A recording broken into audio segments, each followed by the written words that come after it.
Now back to our earlier report on President Tinubu's call on on the members of the National Assembly to begin to consider state policing.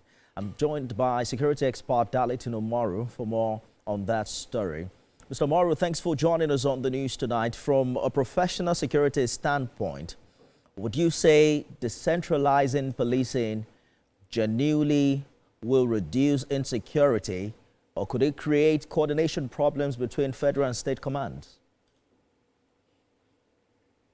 Well, apparently, it's a good one. It will create a genuine security policing, providing information and all this thing that is involved, and we are looking at the possibility of its what it could do, what it could help achieve in the course of all of it. But against all of that is the problem they are looking at, whether they will turn around to use it for personal gains as against its laudable achievement. All of this is what we are considering, in terms of policing. You know that one major concern critics have raised over the years is that state police could be weaponized by governors politically. How real is that risk, and what safeguards would be necessary to prevent abuse? Well, it is. Many are thinking that we are actually not ripe for state policing as it were. The state governors, whether in themselves would want to use policing for what policing is all about.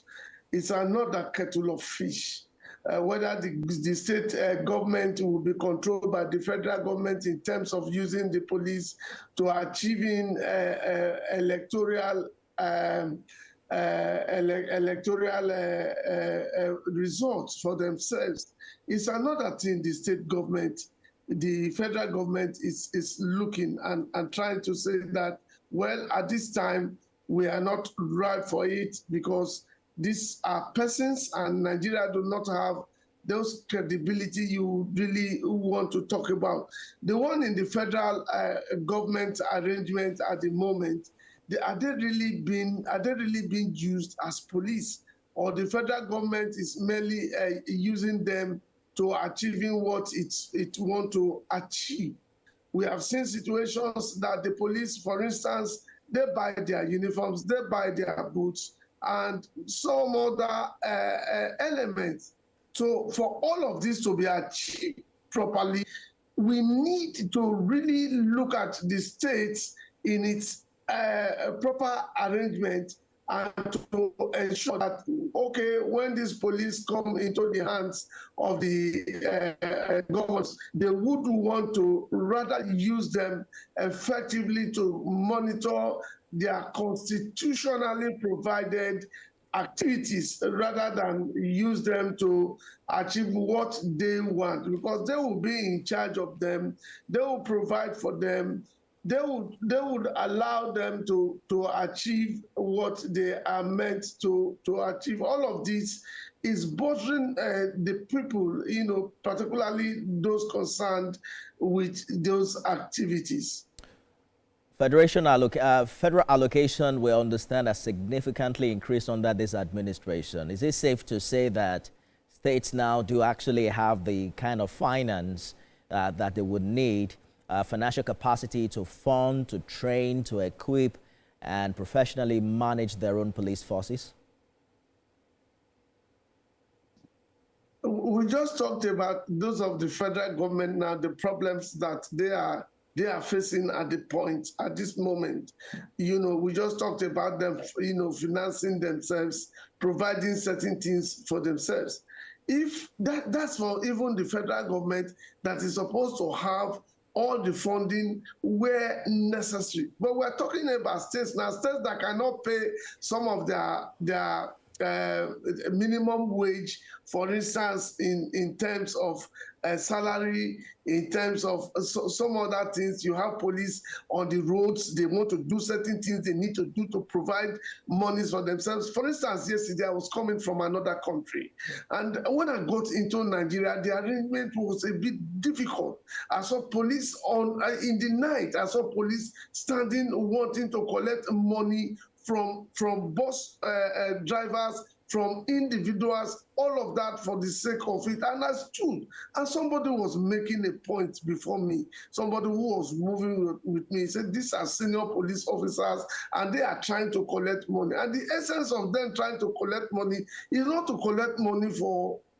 meet up with other responsibilities. Is to meet up with, those challenges that face them. All right. And it becomes shameful to me, and then when it comes to states, these are federal policing at the moment. We're talking about state policing under, I don't know, under the arrangement of states. Will state be able to control these people from collecting money from people in order to complete the what they get from the state government in terms of salaries?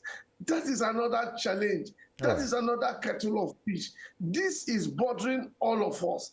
But as it is, with the criminal activities we're experiencing right now in Nigeria, we need them. We need them not because they will be able to, the state government will be able to meet up with the financial challenges, but we need them because they should be able to work, provide information, help to contain some of these activities by state government. And, aside from that, I do not think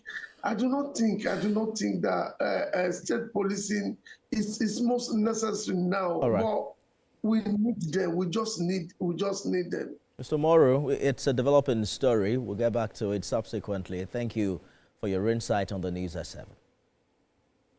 My pleasure. I've been here. I will hope that the government, especially at the center, would look at some of these activities, and at the end of the day, they will be able to provide solutions to some of these areas where the policing is lacking. All right. Thank you.